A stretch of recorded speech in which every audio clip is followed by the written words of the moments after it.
my experience is with people that we're probably running at about 51% of our capacity. Something, I mean, you can think about this yourselves. I often ask undergraduates how many hours a day you waste or how many hours a week you waste, and the classic answer is something like 4 to 6 hours a day. You know, inefficient studying, watching things on YouTube that not only do you not want to watch, that you don't even care about, that make you feel horrible about watching after you're done. That's probably 4 hours right there. You know, you think, well, that's 25 hours a week, it's 100 hours a month, that's 2.5 full work weeks, it's half a year of work weeks per year. And if your time is worth $20 an hour, which is a radical underestimate, it's probably more like 50 if you think about it in terms of deferred wages.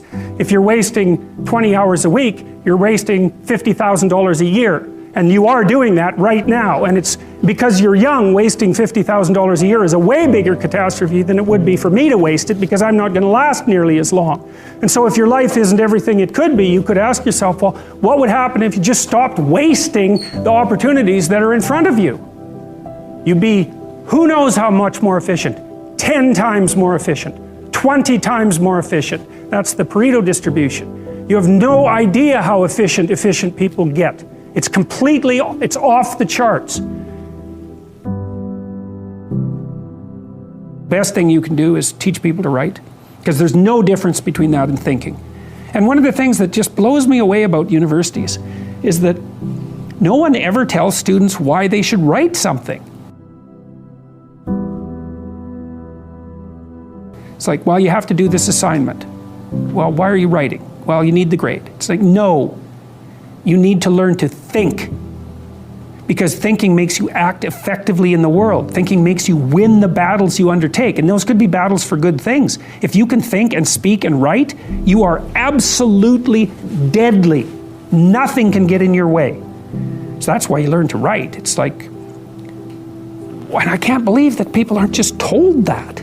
It's like, it's the most powerful weapon you can possibly provide someone with. And I mean, I know lots of people who've been staggeringly successful and watched them throughout my life. I mean, those people, you don't want to have an argument with them. They'll just slash you into pieces. And not in a malevolent way. It's like, if you're going to make your point and they're going to make their point, you better have your points organized, because otherwise you are going to look like and be an absolute idiot. You are not going to get anywhere. And if you can formulate your arguments coherently and make a presentation, if you can speak to people, if you can lay out a proposal, God, people give you money, they give you opportunities, you have influence. Make it schedule and stick to it. Okay, so what's the rule with the schedule? It's not a bloody prison. That's the first thing that people do wrong. They say, well, I don't like to follow a schedule. It's like, well, what kind of schedule are you setting up? Well, I have to do this, then I have to do this, then I have to do this, you know, and then I just go play video games, because who wants to do all these things that I have to do? It's like, wrong. Set the schedule up so that you have the day you want. That's the trick. It's like, okay, I've got tomorrow. If I was going to set it up so it was the best possible day I could have, practically speaking, what would it look like? Well, then you schedule that, and obviously there's a bit of responsibility that's going to go along with that, because if you have any sense, one of the things that you're going to insist upon is that at the end of the day, you're not in worse shape than you were than at the beginning of the day, right? Because that's a stupid day. If you have a bunch of those in a row, you just dig, you know, you dig yourself a hole and then you bury yourself in it. It's like, sorry, that's just not a good strategy. It's a bad strategy. So maybe 20% of your day has to be responsibility and obligation, or maybe it's more than that, depending on how far behind you are. But even that, you can ask yourself, okay, well, I've got these responsibilities, I have to schedule the things in. What's the right ratio of responsibility to reward? And you can ask yourself that, just like you'd negotiate with someone who is working for you. It's like, okay, you got to work tomorrow. Okay, so I want you to work tomorrow. And you might say, okay, well, what are you going to do for me that makes it likely that I'll work for you? Well, you could ask yourself that, you know. So maybe you do an hour of responsibility and then you play a video game for 15 minutes. I don't know, whatever turns your crank, man. But, you know, you have to negotiate with yourself and not tyrannize yourself. Like you're negotiating with someone that you care for, that you would like to be productive and have a good life. And that's how you make the schedule. It's like, and then you look at the day and you think, well, if I had that day, that'd be good. Great. you know, and you're useless and horrible, so you'll probably only hit it with about 70% accuracy, but that beats the hell out of 0. Right? And if you hit it even with 50% accuracy, another rule is, well, aim for 51% the next week, or 50.5% for God's sake, or because you're going to hit that position where things start to loop back positively and spiral you upward. Well, and if we all got our act together collectively and stop making things worse, because that's another thing people do all the time. Not only do they not do what they should to make things better, they actively attempt to make things worse because they're spiteful or resentful or arrogant or deceitful or homicidal or genocidal, or all of those things all bundled together in an absolutely pathological package. If people stopped really trying just to make things worse, we have no idea how much better they would get just because of that. So there's this weird dynamic that's part of the existential system of ideas between human vulnerability, social judgment, both of which are major causes of suffering, and the failure of individuals to adopt the responsibility that they know they should adopt.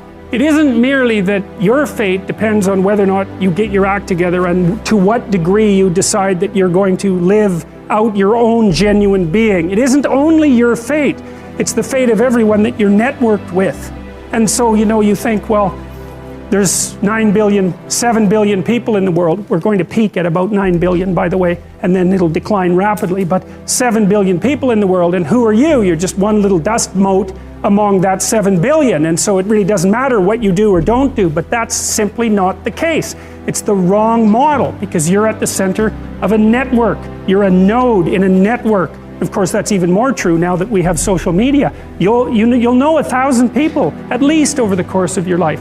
And they'll know 1,000 people each, and that puts you one person away from 1 million, and 2 persons away from 1 billion. And so that's how you're connected, and the things you do, they're like dropping a stone in a pond. The ripples move outward, and they affect things in ways that you can't fully comprehend, and it means that the things that you do and that you don't do are far more important than you think.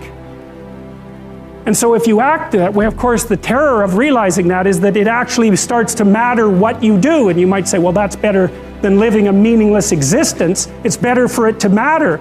But I mean, if you really asked yourself, would you be so sure if you had the choice? I can live with no responsibility whatsoever. The price I pay is that nothing matters.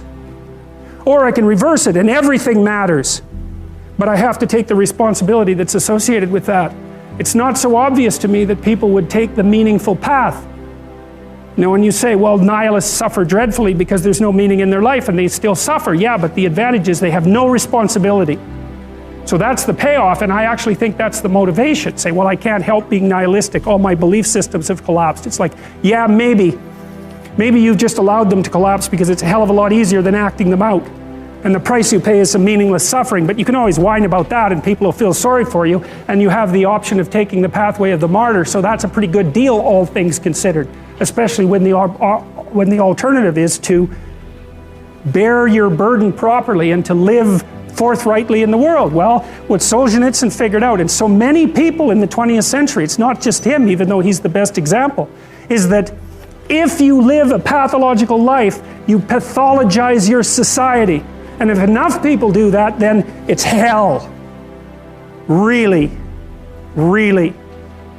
And you can read the Gulag Archipelago if you have the fortitude to do that, and you'll see exactly what hell is like. And then you can decide if that's a place you'd like to visit, or even more importantly, if it's a place you'd like to visit and take all your family and friends. Because that's what happened in the 20th century. No one can live without a routine. You just forget that. If you guys don't have a routine, I would recommend, like, you get one going, because you cannot be mentally healthy without a routine. You need to pick a time to get up. Whatever time you want, but pick one and stick to it, because otherwise you dysregulate your circadian rhythms and they regulate your mood. Plan a life you'd like to have. And you do that partly by referring to social norms. That's more or less rescuing your father from the belly of the whale, but the other way you do that is by having a little conversation with yourself about as if you don't really know who you are, because you know what you're like. You won't do what you're told. You won't do what you tell yourself to do. You must have noticed that. It's like you're a bad employee and a worse boss, and both of those work, for you.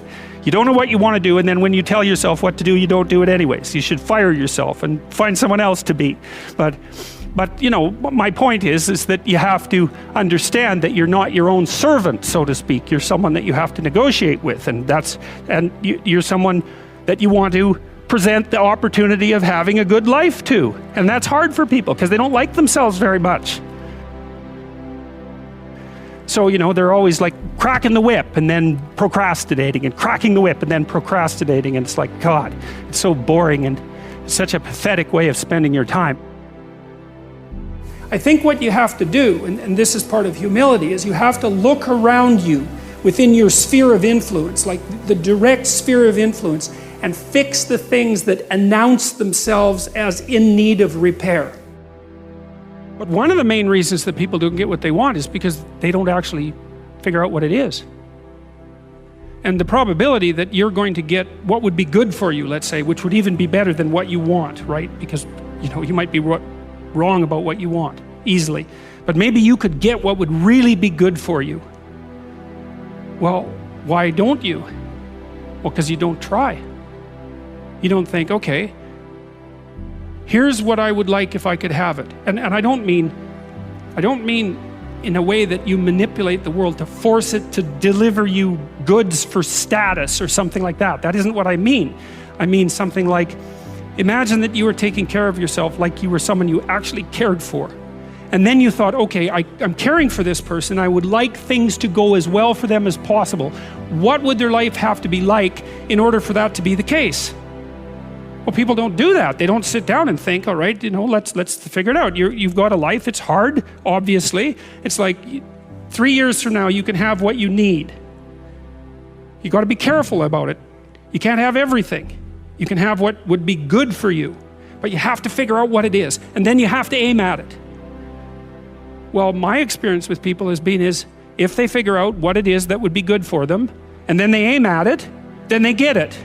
And it's strange because it's a strange thing. It's not quite that simple because, you may formulate an idea about what would be good for you, and then you take 10 steps towards that, and you find out that your formulation was a bit off, and so you have to reformulate your goal. So you're kind of going like this as you move towards the goal. But a huge part of the reason that people fail is because they don't ever set up the criteria for success. And so, since success is a very narrow line and very unlikely, the probability that you're going to stumble on it randomly is 0. And so there's a proposition here, and the proposition is, if you actually want something, you can have it. Now the question then would be, well, what do you mean by actually want?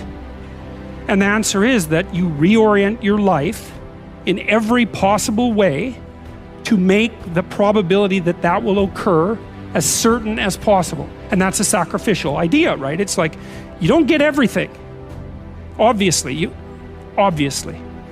But maybe you can have what you need.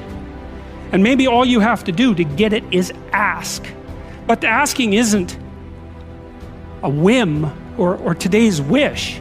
It's like, you have to be deadly serious about it. You have to think, okay, like, I'm taking stock of myself. And if I was going to live properly in the world, and I was going to set myself up such that being would justify itself in my estimation, and I don't mean as a harsh judge, exactly what is it that I would aim at? Sit on your bed one day and ask yourself, what remarkably stupid things am I doing on a regular basis to absolutely screw up my life?